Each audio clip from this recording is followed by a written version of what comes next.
What if your emotions aren't really yours? Imagine a world where your feelings are actually programmed by society. Are you truly in control, or just following an emotional script? The answer might shock you and change how you view yourself forever. In this video, we'll explore why your emotions sometimes overpower you, causing distress. We'll uncover how the ancient wisdom of Stoicism can help manage your feelings. And we'll help you uncover how you unknowingly give others permission to affect your emotional state. But before we start, you might be wondering, how can Stoic ideas really help you handle your feelings better? Why should you believe that learning about Stoicism could make you better at managing your emotions? Well, let's dig into this ancient wisdom that's been guiding people for over 2,000 years. Have you ever noticed how some folks seem unshakable no matter what life throws at them? That's the kind of inner strength Stoicism aims to build. Think about this quote from Marcus Aurelius, one of the most famous Stoic philosophers. The first rule is to keep an untroubled spirit. The second is to look things in the face and know them for what they are. What do you think he meant by that? It's about staying calm and seeing things clearly without getting swept away by your emotions. But how exactly does Stoicism teach this? And why has this philosophy stood the test of time, still relevant in our fast-paced modern world? Have you ever wondered why you sometimes feel like you're at the mercy of your emotions? Why a single comment from a stranger can ruin your day? Or why you can't shake off that feeling of anxiety before a big presentation? The shocking truth is, you might be giving away your emotional power without even realizing it. Think about this. How often do you make decisions based on what others might think of you? Financial expert Dave Ramsey once said, "We buy things we don't need, with money we don't have, to impress people we don't like." But it's not just about buying stuff, is it? This mindset seeps into every aspect of our lives. We let our boss's mood dictate our day. We obsess over likes on social media. We even change our opinions to fit in. But why? It's because deep down, we've unconsciously given others permission to control how we feel. We've tied our self-worth to external validation. And here's the kicker. Most people are doing the same thing. So we're all running around trying to impress each other, losing control of our emotions in the process. Sounds exhausting, doesn't it? But what if there was a way to take back control? So, how can you stop your feelings from taking over? How can you put an end to feeling bad all the time? How can you stop feeling bad, especially when facing nerve-wracking situations like speaking in front of a group? The answer might surprise you. It's not about suppressing your emotions. It's not about pretending these emotions don't exist. Because they do.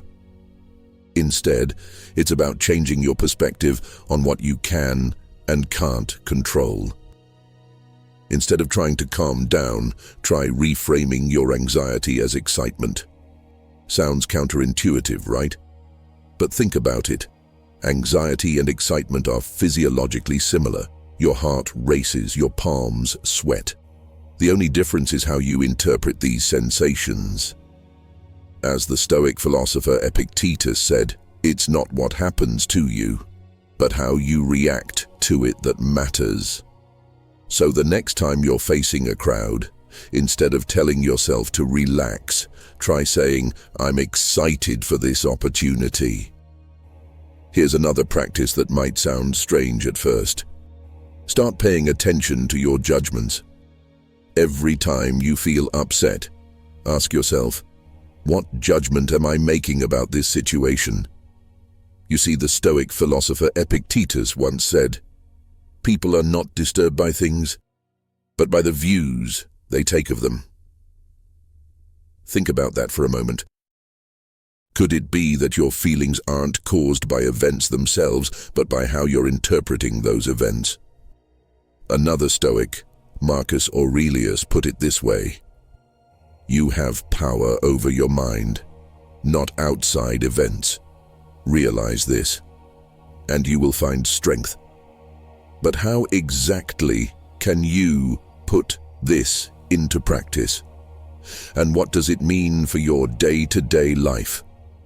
Well, that's where the ancient wisdom of Stoicism comes in, offering a powerful framework for mastering your emotions. The ancient Stoic philosophy teaches that the path to a good life lies in aligning yourself with nature and practicing virtue. The Stoics believed that we should strive to live in harmony with the world around us and accept what we cannot control. This philosophy emphasizes rational thinking, self-discipline, and the importance of inner peace. By focusing on what we can control, our thoughts and actions, we can achieve true happiness and resilience. Stoicism's virtues are designed to strengthen your inner self. By cultivating virtues, you build a strong foundation for your character, making you more resilient and less susceptible to external disturbances. Virtues act as a guide, helping you navigate life's ups and downs with grace and composure. One remarkable story that showcases the endurance of Stoicism is its resurgence in modern times. Despite being thousands of years old, Stoic principles are now more relevant than ever. From CEOs to athletes, many find that Stoic practices help them stay grounded and focused in a fast-paced world. This timeless philosophy continues to thrive because its core message, that we can control our reactions and find peace within, resonates deeply with the challenges we face today. Stoicism teaches you to master your emotions by changing how you perceive and react to situations. Instead of letting external events dictate your feelings, Stoicism encourages you to look within and understand that you have control over your responses. The Stoics believed that by mastering your mind, you could achieve a state of tranquility and remain unshaken by life's inevitable challenges. So, how exactly can Stoicism help you control your emotions?